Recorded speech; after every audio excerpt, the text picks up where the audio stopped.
radio et digital. Good Morning Business. La Commission européenne présente ce matin son plan d'urgence en cas de rupture des approvisionnements de gaz russe. Elle devrait notamment appeler à la modération en termes de chauffage et de climatisation. Des efforts dès cet été et pas uniquement l'hiver prochain afin de permettre aux pays de l'Union européenne de reconstituer leur stock de gaz avant la période hivernale. On va parler de ce dossier de l'énergie avec Fugvit Nguyen. Bonjour, vous êtes chercheur en politique énergétique à l'Institut Jacques Delors. D'abord, est-ce que la sobriété énergétique, selon vous, est aujourd'hui la seule réponse adaptée, efficace, crédible face à la rupture éventuelle de l'approvisionnement en gaz russe? Alors, ce qu'il faut comprendre, c'est que jusqu'à présent, on avait tenté de diversifier nos approvisionnements, donc en allant voir nos amis états-uniens, en allant voir le Qatar et l'Égypte pour obtenir du gaz naturel liquéfié. Désormais, on entre dans le dur, sincèrement, du sujet, et donc la sobriété, à savoir le fait de changer nos comportements pour diminuer la consommation d'énergie, apparaît comme étant l'un des seuls leviers immédiatement actionnables qui puissent avoir des répercussions concrètes et crédibles sur notre consommation d'énergie et pour économiser du gaz. Difficile d'être évidemment dans la tête de Vladimir Poutine, mais est-ce qu'il y a une probabilité importante que la Russie interrompe ses fournitures, sa fourniture de gaz? Les heures qui viennent vont être importantes. Le débit a fortement baissé sur le Nord Stream 1, officiellement en raison d'opérations de maintenance, mais la Russie pourrait prétexter d'autres opérations pour ne pas rouvrir complètement le robinet. Oui, tout à fait. Mais Vladimir Poutine a aussi l'intérêt de continuer à nous envoyer du gaz pour pouvoir, d'une part, permettre de artificiellement faire monter les prix, en prétextant, le cas échéant, un problème administratif, un problème d'approvisionnement pour moduler à la hausse ou à la baisse les flux de gaz. Et en même temps, ça permet de montrer que l'Union européenne est incapable de mettre en place un embargo sur le gaz et donc garder la main dans ce rapport de force qui est établi avec l'Union européenne. Dans quelle mesure est-ce que l'Union européenne peut compenser l'absence de gaz russe? Quelles sont les capacités, les différentes options? Ursula von der Leyen, la présidente de la Commission, était en Azerbaïdjan en début de semaine pour négocier un doublement des livraisons. Mario Draghi, lui, était en Algérie pour sécuriser des approvisionnements. Quelles sont les marges de manœuvre dont on dispose? Alors, à très court terme, elles sont quasiment nulles. Pourquoi? Parce qu'en fait, l'Azerbaïdjan, ça sera en vigueur en 2027.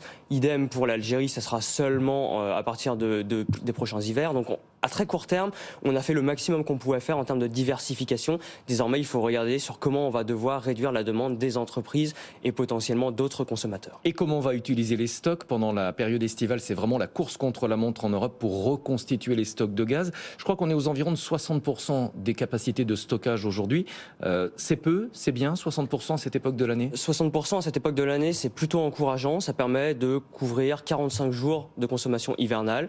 Donc c'est significatif, mais il va falloir encore accélérer sur le remplissage des stocks et ça va coûter extrêmement cher. On l'a vu en France, au lieu de coûter 2 milliards habituellement, ça coûtera plutôt 10 milliards d'euros. Donc on se rend bien compte en fait du gouffre financier que cela va représenter. Dans quelle mesure est-ce que la solidarité va jouer? On nous dit que la France est moins exposée que les autres au gaz russe. Je crois que c'est 17% de notre consommation de gaz contre plus de 50% en Allemagne.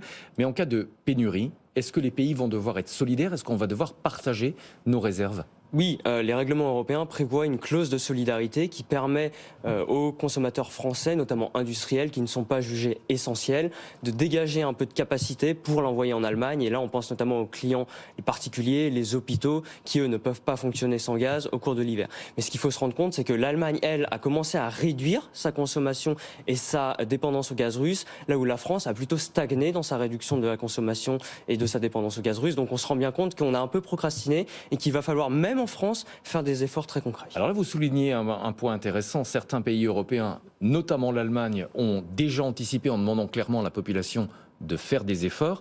Pourquoi est-ce que la France a plus de mal à communiquer sur ces sujets? Emmanuel Macron a parlé de sobriété, mais jusqu'à présent, on nous a surtout expliqué que c'était les entreprises qui allaient faire cet effort. Oui, tout à fait. Il y a eu en fait un non-dit jusqu'à présent qui consistait à penser que le gaz allait continuer à arriver. Et puis une prise de conscience, notamment sous l'impulsion de l'Union européenne, pour réaliser que le gaz russe ne serait plus potentiellement là cet hiver. Et donc la sobriété, qui était jusqu'à présent prononcée du bout des lèvres par le gouvernement, commence à devenir dans la rhétorique gouvernementale un élément clé, indispensable dans le passage de l'hiver, ce qui est une très bonne chose puisqu'en réalité le passage de l'hiver va se préparer dès cet été. Le FMI s'est penché sur la question. Il estime que l'Union européenne peut surmonter une réduction de l'approvisionnement en gaz russe jusqu'à moins 70%. En revanche, ce ne sera pas le cas s'il y a une interruption totale. En effet, parce qu'on se rend bien compte que notre dépendance au gaz russe, elle est traditionnellement de l'ordre de 40% de notre consommation.